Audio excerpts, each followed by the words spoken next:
Seja muito bem-vindo e muito bem-vinda ao nosso canal e ao nosso escritório. No vídeo de hoje eu quero conversar com vocês aqui sobre a possibilidade de aproveitar o agendamento do seu cônjuge ou do seu filho no dia ali que vocês vão à AIMA. Então, só uma pessoa tem agendamento, só o cônjuge tem, você não tem. Mas aí, será que eu posso acompanhar? Tem jeito? Como é que funciona isso? O que a lei fala? Como que é feito na prática? Sai daí não.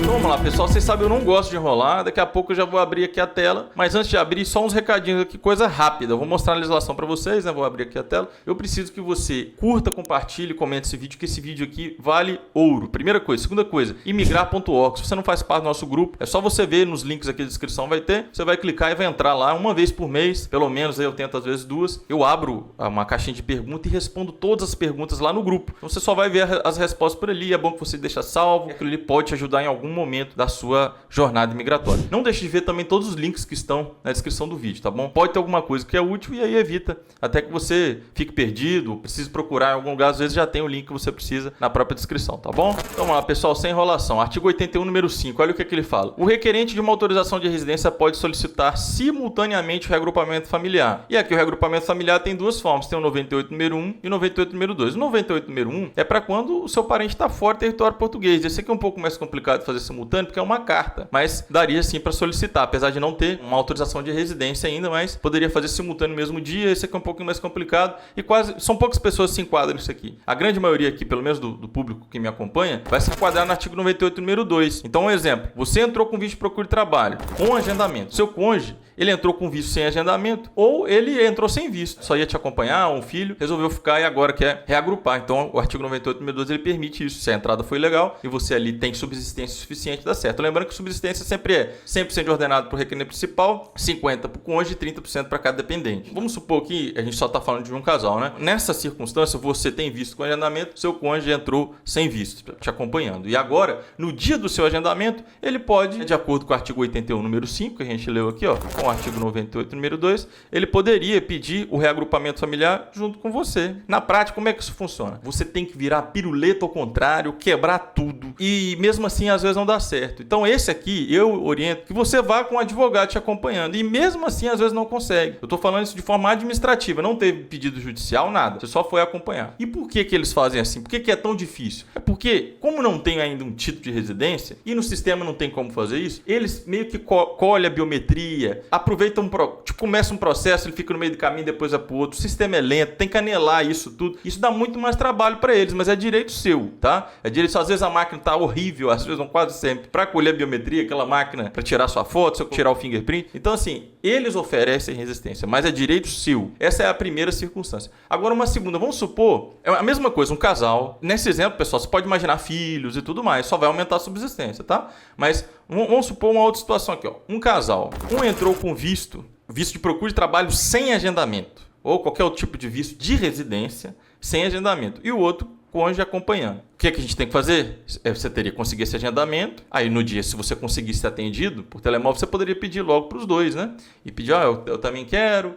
Aí por telemóvel, às vezes já vão falar que não tem jeito, mas tem jeito. Mas enfim, mas se você não consegue esse agendamento, você tem que fazer o quê? Entrar com ação judicial. Ou ação administrativa, mas administrativa não funciona, tem funcionado já tem tempo. Então tem que entrar no tribunal, né? Uma ação administrativa, na verdade, no tribunal. Ali pelo artigo 109, pediria o agendamento para esse primeiro requerente e usaria esses artigos para pedir concomitantemente ao segundo. Então vai pedir o agendamento para as duas pessoas e no dia desse agendamento, ainda assim, com a ordem judicial, às vezes a AIMA oferece resistência. Ela fala assim, não foi o seguinte, eu vou te dar um outro agendamento. Primeiro você, o titular, faz o agendamento e o outro vai depois. Ou ainda, não tem como, vou te negar e o seu advogado explica lá para o juiz. Então, assim, cada vez eles fazem de uma forma, eles não gostam de fazer isso, essa é a verdade. Agora, obviamente que se eles negarem, a gente vai falar na ação e depois vai ter que voltar, mas o cliente perde tempo, né? É horrível quando isso acontece. Mas estou falando para vocês na prática como é que funciona isso, como funciona essa questão de duas pessoas pedirem autorização de residência no mesmo dia do agendamento e principalmente uma aproveitando o processo da outra. Claro que quando os artigos são separados, não tem isso. Não tem problema nenhum.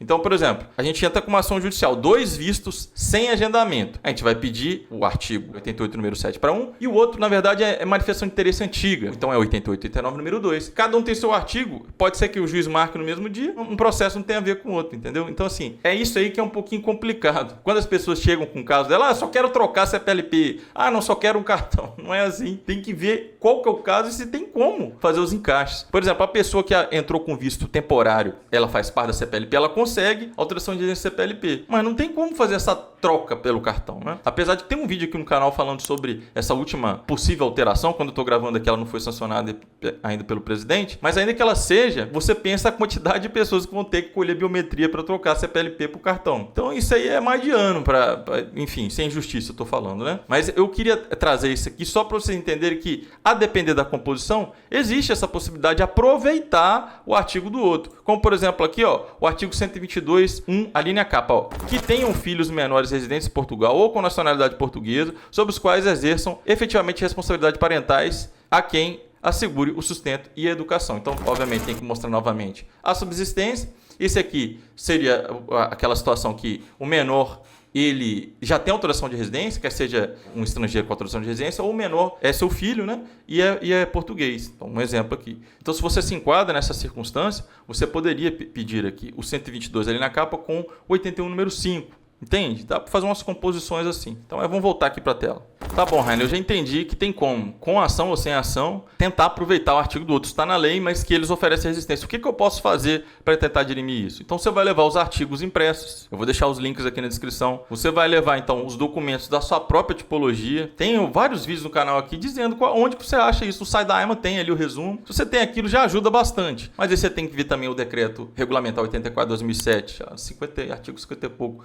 Tem ali uma lista. O próprio artigo 77 da 23/2007 tem também os critérios gerais, mas basicamente leva tudo que prova a sua subsistência, que você trabalha, que você mora, que você tem seus documentos, que você tem vínculo com a pessoa, ou seja, certidão de nascimento ou casamento. Se for casamento, às vezes eles exigem que tenha 6 meses de validade no máximo, se for nascimento até 1 ano, e às vezes relativizam isso também, mas tem que ter, preferencialmente inteiro teor, e tem que ser apostilado, pessoal. Um documento de fora não vai valer dentro do território português. Então você vai abastado com todos esses documentos. Se você se enquadra em 2, 3 tipologias de artigo, se for judicial, você vai receber essa orientação do seu advogado, né? Por via administrativa, você mesmo está fazendo, junta tudo isso para tentar demonstrar ali, não tem jeito para esse artigo não, então vamos para esse outro que eu trouxe aqui, então. E conversa e tenta ali convencer, é o seu momento, a sua chance. Inclusive tem vídeos aqui que eu falo sobre isso, às vezes você conseguiu agendamento para uma coisa, mas foi para outra, mas você tá lá, para conseguir passar pelo segurança, é a coisa mais impossível do mundo, você precisa, né, ter um agendamento para conseguir fazer isso. Então é o seu momento de tentar brilhar e resolver